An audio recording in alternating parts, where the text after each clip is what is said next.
Hi, welcome to the channel. My name's Andy. In this lesson I want to show you Jason Mraz, I'm Yours. It's a really summery, happy song, nice summer vibes coming. It's in the key of, we're going to use a capo at the 4th fret. So we're going to use chords from a key of G major, all open chords.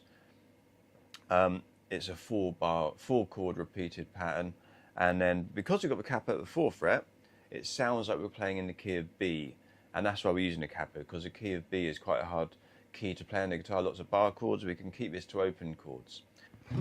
G major, D major, E minor, and C major. So providing you know those chords, and you can move those fairly comfortably, just go like you used to, moving them nice and smoothly.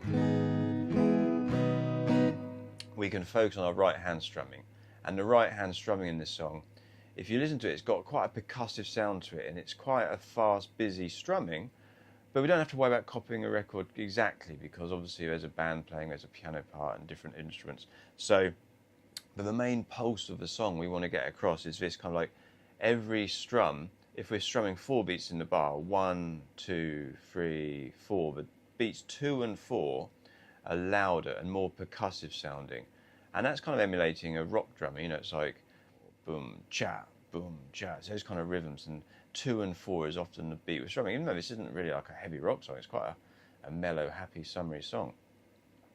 It's those beats we're emphasizing. So when you're strumming, you're kind of going 1, 2, 3, 4, 1, 2, 3, 4. 2 bars on each.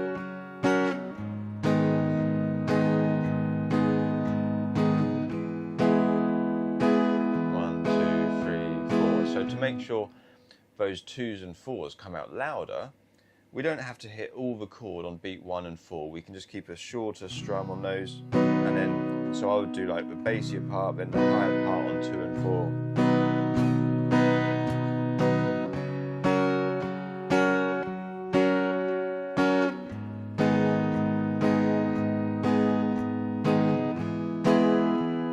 That's the main thing to get to start with. Get those emphasis a little bit louder on 2 and 4. But we want to make it a little bit busier than that. So what we can do after we do the second strum, do a little upstroke.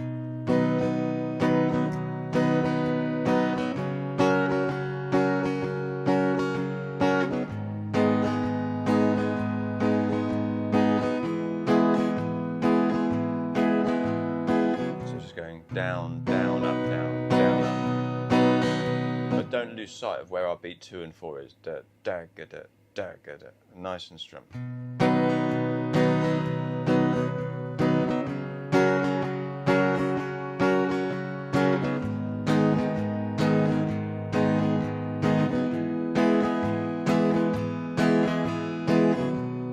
And then one more thing we can do on that 2nd and 4th beat to give it a really percussive sound. As we strum, we just slightly rest our right hand, the palm of our right hand, on our strings. Not so much as a palm mute, but really percussively hitting as we strum, so we get this percussive.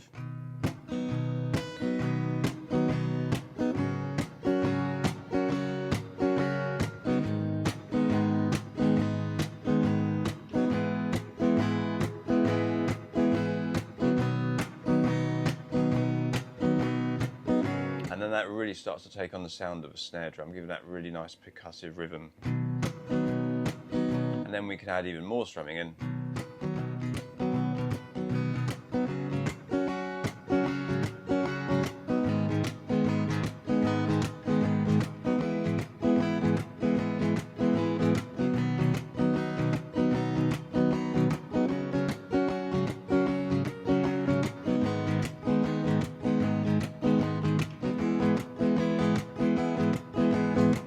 But build up your strumming depending on how comfortable you're feeling changing the chords. Give yourself more time. Do a bit less if you need a bit more time to get the chord changes in.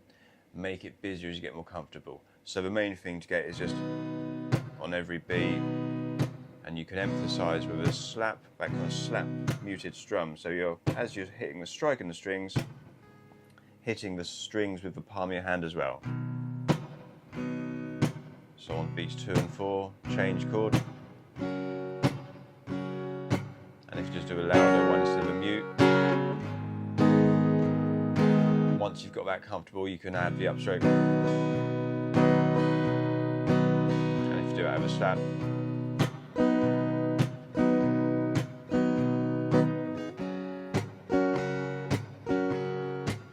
and then a little bit faster.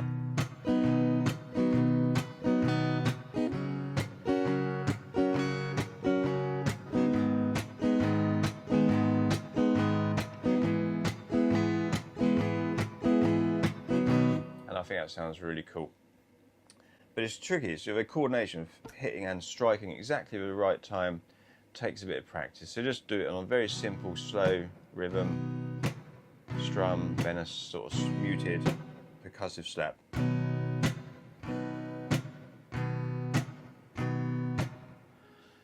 And then there's one other chord. At the end of every kind of couple of verses, he finishes with this different chord and he spells out this, which is like an A chord. If we play A here, open, obviously bear in mind we've got the capo, it doesn't sound like A, it sounds like C sharp major, but it's an A chord with the capo there, it's an A shape, and it's an inversion. We're gonna, so this is a good introduction to bar chords. We haven't played bar chords before. Bar the A chord, ignore the open string, just gonna bar the D, G and B string, our first finger, and use our third finger to reach around and play the, which is in relation to a capo, the 4th fret, but it's actually the 8th fret. And we get this inversion chord. So it's an A major, but with the third of the chord, the note that makes it major, is voiced as the bass note. And that's called inversion. So you can go A inversion, third in the bass. Same chord. It's quite tricky to get this bar. If you haven't really done bar chords before, it's a good introduction to them. But you can voice it one at a time and kind of arpeggiate it like that. Arpeggiating just means to play every note individually of the chord. But if you can let them all ring out together, it sounds really cool as well. And that's just how he finishes every kind of second verse before he goes back into it. It's quite an unusual chord to throw in, but it sounds really strong and really cool. And that's the only other chord, that's a 5th chord. Everything else is just simple open chords in the key of G, sounding like B. We'll come across this chord quite often. It's a nice little Hendrixy chord. We can use this in a lot of different songs, these kind of inversion chords. And that's all the rhythm parts, that's all the chord parts. The song starts with this really nice little lead guitar line. And I do it all on the G and B strings. So 2 notes at a time. We're going to start playing the 11th and 12th fret. So it kind of looks like a bit of a D chord shape, this little diagonal line, 11 and 12. And you're going to slide up 2 frets to 13 and 14. And just go back to where we started. Make sure we can slide those nice and smoothly. We don't want to slide too slowly because we're here.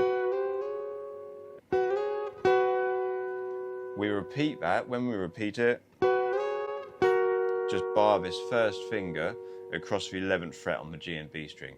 And the trick to this is making sure that our right hand is very accurate. We're only hitting these 2 strings at a time, G and B, and we're sliding fast enough that we don't overshoot the notes and not so slow that we hear the other notes in between. We just want to get a very smooth slide up and make sure we're accurate with our right hand pick and only hitting those 2 strings. To a bar here, and then do the same sort of shape, but now in relation to a capo, 2nd and 3rd fret, or 6th and 7th fret, slide up 2 frets again, and then to the open 2 strings, G and B, and that goes to open 2 strings, and then the last one, just pick the open 2 strings twice, put your first finger on the B string there, at the 1st fret or 5th fret, in relation to the capo. So the whole thing slowly is.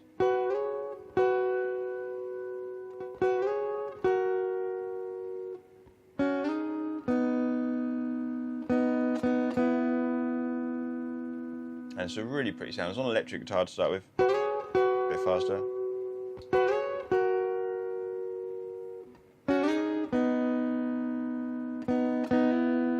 And that fits over all the chords. If you had the chord strumming throughout, you can just play that line over the top of it. And that's the whole song. Incredibly simple. Really nice rhythm to practice getting your right hand nice and smooth. It's fun to learn these little lead lines.